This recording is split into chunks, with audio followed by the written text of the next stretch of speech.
pide que alguien llame las cosas por su nombre.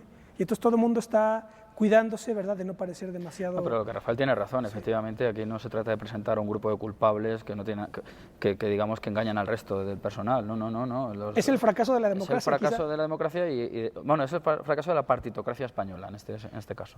Yo diría partitocracia porque evidentemente las cosas se arreglan en negociaciones con nocturnidad en algunas ocasiones, ¿no? O sea que... Y en función de un oportunismo electoral. En función de un oportunismo electoral, efectivamente. O sea, que casos hay abundantísimos. ¿Cómo se maneja el resto de la prensa española? ¿Quién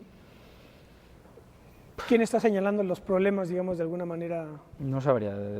Es que tampoco me gusta identificar así de una forma tan clara, porque pienso que habría que ir a diversos grupos, pero que no tienen una presencia clara en los medios mayoritarios. Quizá habría que buscar ese pensamiento, pero no precisamente en los grandes periódicos. Me refiero a otros proyectos, ¿no?, que no tienen ese respaldo, porque también en realidad el sistema autonómico y todas estas cuestiones de las que estamos hablando, pues en cierto modo el tema de las subvenciones y tal, acaban comprando a los medios. Es decir, son un poco súbditos de quien los financia. Yo creo que para buscar hoy voces discordantes con el discurso oficial, pues hay que irse a grupos completamente independientes. Modestamente pienso que Módulo Materialista trabaja en ese sentido. No, y ahí el problema es que precisamente se van generando intereses gremiales o universitarios que ya los ancla para seguir manteniendo las ideologías. Es decir, un grupo de lingüistas que quiere rescatar el vascuence o el catalán o el valenciano, el murciano o el bable en Asturias, se meten a la universidad. O la oveja catalana, es decir, no hay que... ¿O la qué? O una oveja comarcal, sí. Claro, y entonces... la cuestión llega a esos esperpentos, ¿no? Se incrustan en la universidad, hacen seminarios, cursos, diplomados sobre el mismo, genera un circuito de intereses y ya no hay manera de romper eso. Así funciona, es decir, y para no irnos tanto a Cataluña, el cardo conquense, pues se puede... Un cardo que se dé en Cuenca, una variedad vegetal que se dé en Cuenca, que es una provincia, mi provincia, ¿no? Pues se puede fundar un nacionalismo. De Burgos, ¿verdad? Ah. Claro, se puede fundamentar un nacionalismo en ello, es decir, empiezas a buscar... Como una seña de identidad. Claro, es una seña de identidad, este vegetal solo se da aquí, no allá, en fin. Sí, esto es un poco esperpéntico, pero es que en realidad es así, no hay que ponerse tan solemnes con las señas de identidad, yo pienso que hay que arremeter contra ellas. Pero claro, si trabaja, si hay dinero detrás, lo que decía él hace un rato, si hay dinero detrás, pues podemos hacer una nación de cualquier cosa, ¿no? De un guijarro se puede hacer una nación, ¿no? Porque empiezas a buscar... A darle toda una épica, claro.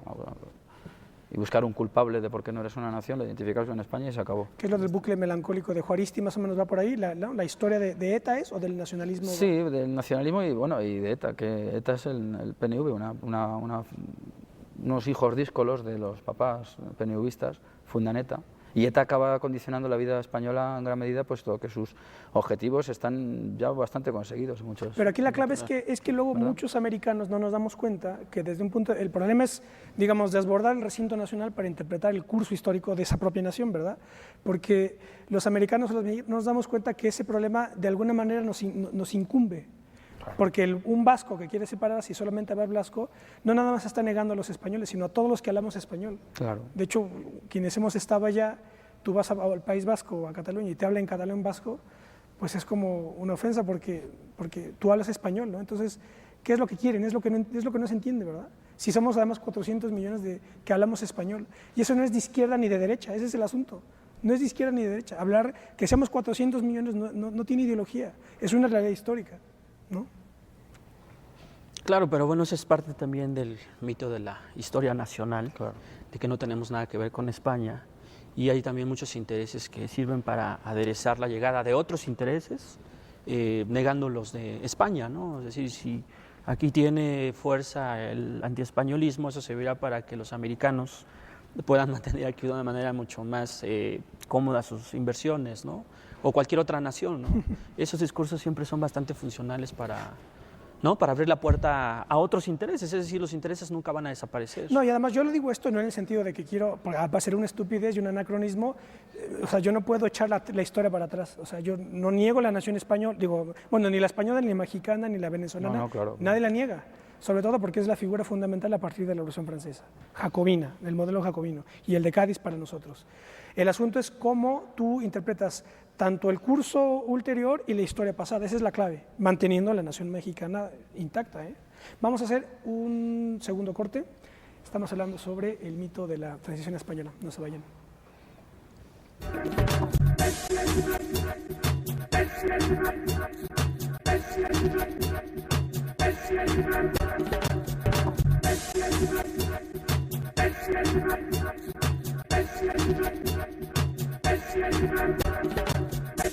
Bueno, ya estamos de vuelta. Estamos conversando con Iván Vélez y con Rafael Morales sobre el mito de la transición española.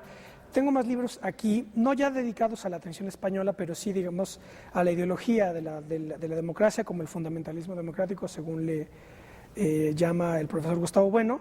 Luciano Cánfora, La democracia, historia de una ideología, libro editado por Crítica. Cánfora es un profesor de la Universidad de Bari. Y también del mismo autor, Luciano Cánfora, Crítica de la retórica democrática. El planteamiento que hace aquí Cánfora, que es muy similar al de Gustavo Bueno, es, digamos, el problema derivado del hecho de que se le da un recubrimiento sublime, sutil, ¿verdad?, a la idea de democracia, de tal suerte que no puedes criticar la democracia porque inmediatamente te critican, te tachan de fascista, antidemócrata, stalinista, castrista, chavista, lo que se quiera, ¿verdad? Pero el problema es que, como dice Cánfora, como dice Gustavo Bueno, pues la democracia es o como dice Aristóteles, es un régimen más, un régimen político más, dentro de muchos otros, y que lejos de ser la solución efectiva y maestra para todo, puede muchas veces complicar los problemas, porque los problemas políticos no se agotan en la democracia, porque una fórmula clásica del fundamentalista democrático es, si la democracia falla, pues la solución es más democracia, ¿verdad? Y entonces, aquí hay que democratizarlo todo, democratizar la familia, democratizar la cultura, democratizar el fútbol, democratizar todo tiene que ser democrático, y es lo que se empieza a convertir en hasta bobo ya, ¿verdad? Que tú te la pasas escuchando a políticos y, no, es que yo soy demócrata, pero ¿eso qué significa? ¿Qué significa ser demócrata? ¿Qué podríamos decir? ¿Qué puede significar ser demócrata? Yo no lo sé. Bueno, significa en principio, exacto, la relativización, pero sobre todo lo que habíamos platicado en un principio, ¿no? La anulación de los antagonismos. Entonces, detrás de la democracia lo que tenemos es la reproducción de intereses oligárquicos que se incrustan en la banca, en el ejército, que se incrustan en ciertos sectores económicos. En los partidos.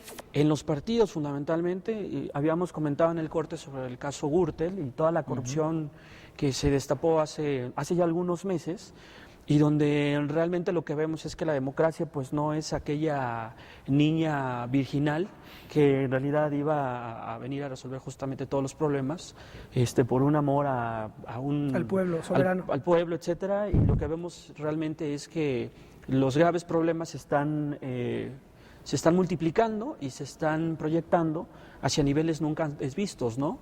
Porque en regímenes unitaristas o dictatoriales lo que teníamos era un control mucho más directo sobre estos procesos, y ahora lo que tenemos es la liberalización o la liberación, digamos, de todas las especulaciones, y entonces todo mundo puede jugar, digamos, con el chantaje en contra del centro, pero además se trata de un centro muy dispuesto a hacer caso a todas estas reivindicaciones ocasionales, y muchas de ellas pues que rayan en un populismo de derecha como el del propio Ibarretxe, ¿no? Sí cabe también ahí esa conceptualización. No, y lo que hay que decir también es que Hitler llegó al poder, digamos, democráticamente, o sea, por vía parlamentaria. Entonces esto hay que decírselo a todos los que están defendiendo todo el tiempo al Estado de Derecho y a la democracia, y decirle, bueno, depende quién llegue democráticamente al poder, porque si tú no podías defender el Estado de Derecho en la mano de Hitler, porque eso implicaba desaparición de los judíos, por ejemplo, ¿verdad? O toda la guerra a Europa. Entonces, en Alemania, en esos tiempos, había que ser antidemocrático, ¿verdad? Y mandar al diablo el Estado de Derecho. Había que destruirlo, hacer la guerra a Hitler, ¿no? Que es lo que no se dice. No, y lo que él decía, pues él hablaba de una corrupción delictiva, ¿verdad?, de robar directamente, y esa es una corrupción, por supuesto, que hay que perseguir, pero además hay que perseguirlo tanto en democracia como en dictadura, o sea, eso es inadmisible por cualquier tipo en España de régimen, ¿no? Hay un atentado de ETA y entonces dice Zapatero, este es un atentado contra la democracia. No. Y después, bueno, haya oligarquía, aristocracia, lo que sea, es un atentado contra, en el fondo es un atentado contra la nación española, contra los españoles. Claro, porque además el asesinato de Carrero Blanco tampoco fue un atentado contra la dictadura, ¿eh? O sí lo fue. Fue un atentado contra España. Contra España. O sea, en ambos casos, la raíz, por ejemplo, de ETA es la destrucción de la nación española. No, pero lo mismo... Por ejemplo, ¿no? O sea, no se puede presentar en términos de somos demócratas, es un atentado contra la